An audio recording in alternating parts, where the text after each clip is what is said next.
Hacemos lo que sea que nos haga disfrutar. Si resulta ser juzgado como bueno o malo, es asunto de otros para decidir. Fueron las confesiones de Ian Brady y Myra Hindley, mejor conocidos como los asesinos del páramo.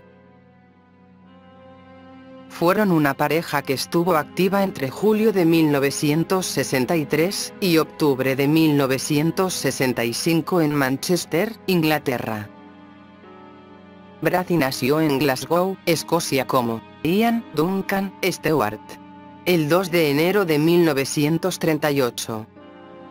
Hijo de Margaret Peggy Stewart, una camarera soltera del salón de té. La identidad del padre de Brady nunca se ha determinado de manera confiable. Stewart tenía poco apoyo, y después de unos meses, se vio obligada a dejar a su hijo al cuidado de Mary y John Sloan.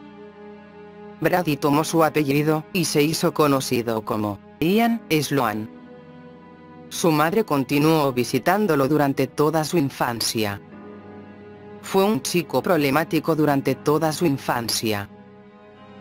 Fue aceptado en la Academia Shawlands, una escuela para alumnos por encima de la media. En Shawlands, su comportamiento empeoró, pues compareció 2 veces ante un tribunal de menores por allanamiento de morada.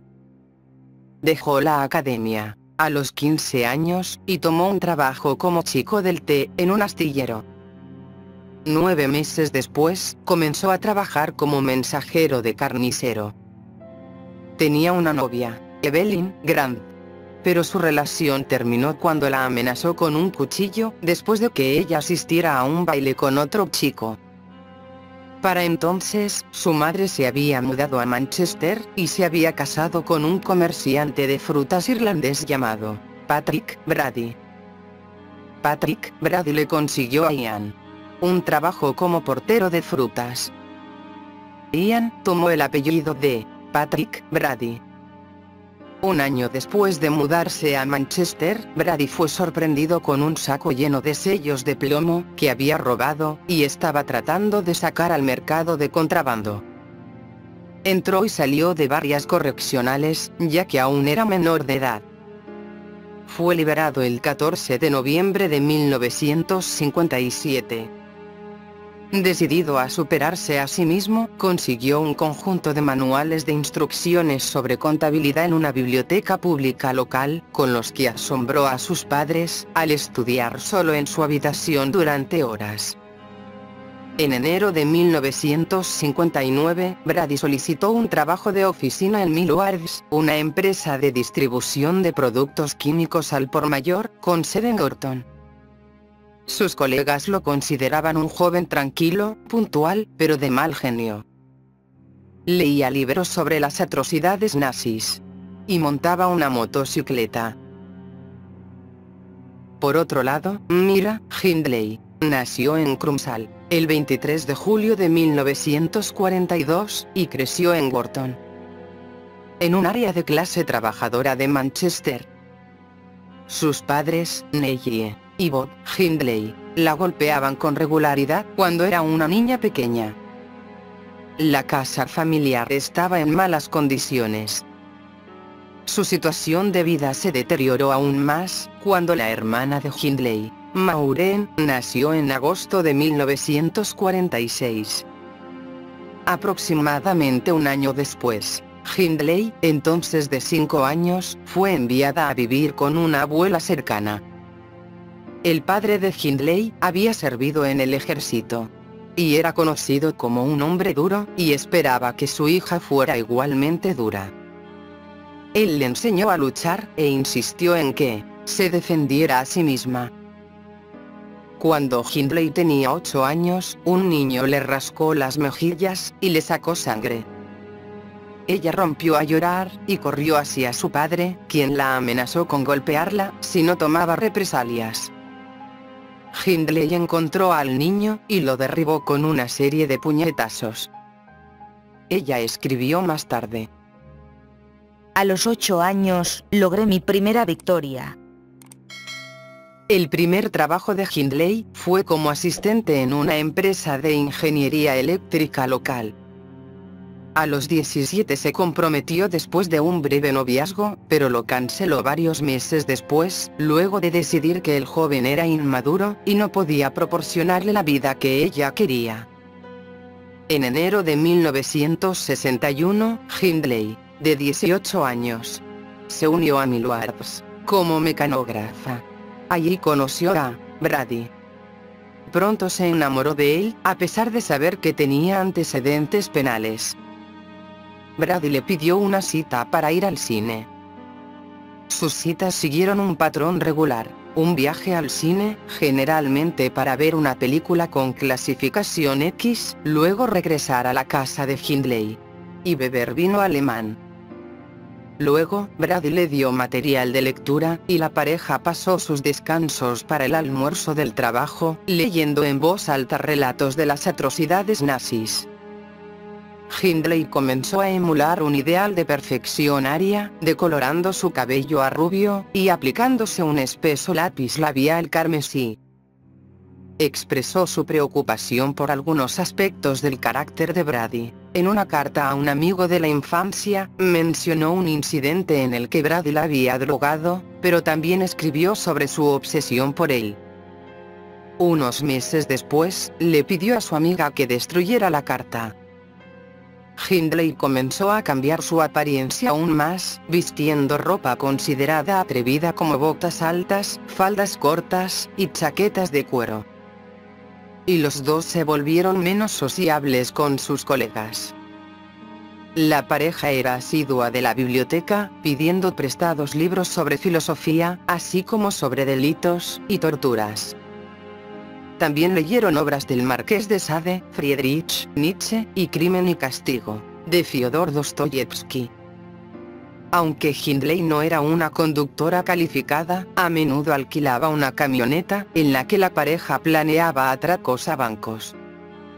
Los planes de Brady y Hindley para el robo fracasaron, pero se interesaron por la fotografía. Brady ya tenía una cámara, que usaba para tomar fotografías de Hindley y su perro, Puppet.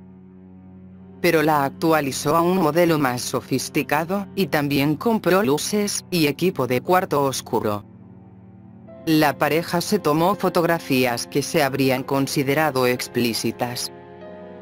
Para Hindley, esto demostró un cambio marcado con respecto a su naturaleza anterior, más tímida y mojigata. El 12 de julio de 1963, Brady le dijo a Hindley que quería cometer el asesinato perfecto. Después del trabajo, le indicó que condujera una camioneta prestada, mientras él la seguía en su motocicleta. Cuando detectaba a una posible víctima, disparaba su faro delantero.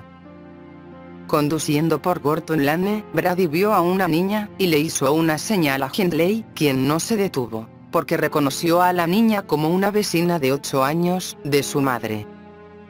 En algún momento después de las 7:30 p.m. Brady le indicó a Hindley que se detuviera por Pauline Reade, de 16 años. Hindley le ofreció a Reade llevarla. En varias ocasiones, Hindley dio declaraciones contradictorias sobre hasta qué punto ella, versus Brady, era responsable de que Reade fuera seleccionada como su primera víctima. Pero dijo que sentía que se prestaría menos atención a la desaparición de una adolescente que de una niña de 8 años desaparecida. Una vez que Reade estuvo en la camioneta, Hindley le pidió ayuda para buscar en un páramo un costoso guante perdido. Reade estuvo de acuerdo, y condujeron hasta allí. Cuando Brady llegó en su motocicleta, Hindley le dijo a Reade que él ayudaría en la búsqueda. Hindley afirmó más tarde que esperó en la camioneta mientras Brady llevaba a Reade al páramo. Brady regresó solo después de unos 30 minutos, y llevó a Hindley al lugar donde Reade agonizaba. La ropa de Reade estaba desordenada, y había sido casi decapitada por 2 cortes en la garganta, incluida una incisión de 4 pulgadas en su laringe, infligida con una fuerza considerable. Cuando Hindley le preguntó a Brady si había abusado de Reade, Brady respondió: Por supuesto que sí. Hindley se quedó con Reade, mientras Brady recuperaba una pala que había escondido cerca, en una visita anterior. Luego regresó a la camioneta, mientras Brady enterraba a Reade. En el relato de Brady, Hindley no solo estuvo presente en el ataque, sino que participó en la agresión sexual. A primeras horas de la tarde, del 23 de noviembre de 1963, en un mercado de Ashton-under-Lyne, Brady y Hindley le ofrecieron a John Kilbride, de 12 años, que lo llevarían a casa, diciendo que a sus padres les preocuparía que saliera tan tarde. También le prometieron una botella de Jerez. Una vez que Kilbride estuvo dentro del auto Ford Anglia, alquilado por Hindley, Brady dijo que tendrían que hacer un desvío a su casa por el Jerez. En el camino sugirió otro desvío, esta vez para buscar un guante, que Hindley había perdido en el páramo. Cuando llegaron al páramo, Brady se llevó a Kilbride con él, mientras Hindley esperaba en el coche. Brady agredió sexualmente a Kilbride, y trató de cortarle la garganta con una hoja dentada de 6 pulgadas, antes de estrangularlo con un cordón o una cuerda. Temprano, en la noche del 16 de junio de 1964, Hindley pidió ayuda a Kate Bennett, de 12 años, quien se dirigía a casa de su abuela en Longside, Manchester, para cargar algunas cajas en su mini pickup, después de que ella dijo que lo llevaría a casa. La historia fue similar a las anteriores. En algún momento, Brady envió a Hindley a buscar a David Smith, el cuñado de Hindley. Smith tenía antecedentes penales. El año anterior, Brady había estado cultivando una amistad con Smith. Hindley regresó con Smith, y le dijo que esperara afuera su señal, una luz intermitente. Cuando llegó la señal, Smith llamó a la puerta y fue recibido por Brady, quien le preguntó si había venido por las botellas de vino en miniatura, y lo dejó en la cocina diciendo que iba a recoger el vino. Smith relataría luego a la policía: Esperé alrededor de 1 minuto o 2, y de repente escuché un grito infernal. Sonaba como una mujer, muy agudo. Luego los gritos continuaron, uno tras otro, muy fuerte. Entonces escuché a Hindley gritar muy fuerte. Cuando fui corriendo a la sala de estar, vi a un joven. Estaba acostado con la cabeza y los hombros en el sofá, y las piernas en el suelo. Estaba mirando hacia arriba. Ian estaba de pie sobre él, frente a él, con las piernas a cada lado de las piernas del joven. El chico seguía gritando. Ian tenía un hacha en la mano. Lo sostenía por encima de la cabeza, y golpeó al chico en el lado izquierdo de la cabeza con el hacha. Escuché el golpe. Fue un golpe terrible y duro, sonó horrible. Smith acordó regresar a la mañana siguiente con el cochecito de su bebé, para usarlo en el transporte del cuerpo de Evans al automóvil, antes de tirarlo a los páramos. Llegó a casa alrededor de las 3 a.m., y le pidió a su esposa que le preparara una taza de té, que bebió antes de vomitar, y contarle lo que había presenciado. A las 6:10 a.m., después de esperar la luz del día, y armarse con un destornillador y un cuchillo de pan, en caso de que Brady planeara interceptarlo, Smith llamó a la policía desde una cabina telefónica en la propiedad. Un coche de policía lo recogió de la cabina telefónica, y lo llevaron a la comisaría, donde les contó a los agentes lo que había presenciado durante la noche. El superintendente Bob Talbot se dirigió al lugar, acompañado por un sargento detective, con un mono de repartidor de pan encima del uniforme. Le preguntó a Hindley en la puerta trasera si su marido estaba en casa. Cuando negó que tuviera marido, o que hubiera un hombre en la casa, Talbot se identificó. Hindley lo llevó a la sala de estar, donde Brady estaba acostado en un diván, escribiendo a su empleador sobre su lesión en el tobillo. Talbot explicó que estaba investigando un acto de violencia con armas de fuego, que según se informó, tuvo lugar la noche anterior. Hindley negó que hubiera habido violencia, y permitió que la policía mirara alrededor de la casa.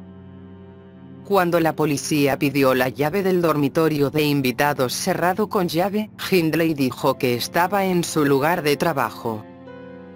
Pero después de que la policía se ofreciera a llevarla para recuperarlo, Brady le dijo que se la entregara.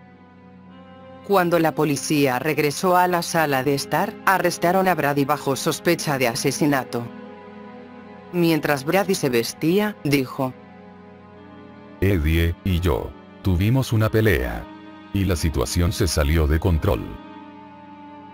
El juicio de 14 días, ante el juez Fenton Atkinson, comenzó el 19 de abril de 1966. David Smith fue el principal testigo. Antes del juicio, Smith recibió ofertas de varias revistas por los derechos sobre la historia. Smith aceptó la oferta del News of the World. Hindley y Brady se declararon inocentes. Brady testificó durante más de 8 horas, Hindley durante 6. Brady admitió haber golpeado a Evans con el hacha, pero afirmó que otra persona había matado a Evans. El 6 de mayo, después de haber deliberado durante poco más de 2 horas, el jurado declaró a Brady culpable de 3 asesinatos, que se habían descubierto por las fotografías encontradas en su casa. Y a Hindley, culpable de 2 asesinatos. Como se había abolido la pena de muerte por asesinato, mientras Brady y Hindley estaban en prisión preventiva, el juez dictó la única sentencia permitida por la ley: cadena perpetua. Brady fue sentenciado a 3 cadenas perpetuas simultáneas, y Hindley recibió 2. Más una condena simultánea de 7 años, por albergar a Brady, sabiendo que ya había cometido un asesinato. Brady fue llevado a la prisión de Durham, y Hindley fue enviada a la prisión de Holloway. Brady pasó el resto de su vida en la cárcel, hasta que sufrió una enfermedad pulmonar restrictiva que lo mató en el hospital de Ashworth, el 15 de mayo del 2017. Por otro lado, Hindley intentó escapar una vez, pero falló en el intento, y pasó el resto de su vida en la cárcel, hasta que murió de neumonía bronquial, el 15 de noviembre del 2002, en el hospital West Suffolk. Debido a que era una fumadora, y lo hacía hasta 40 veces por día. Durante un tiempo, Brady y Hindley tuvieron contacto ocasional. Pero con el tiempo, su relación se fue deteriorando, debido a que estaban en lugares diferentes.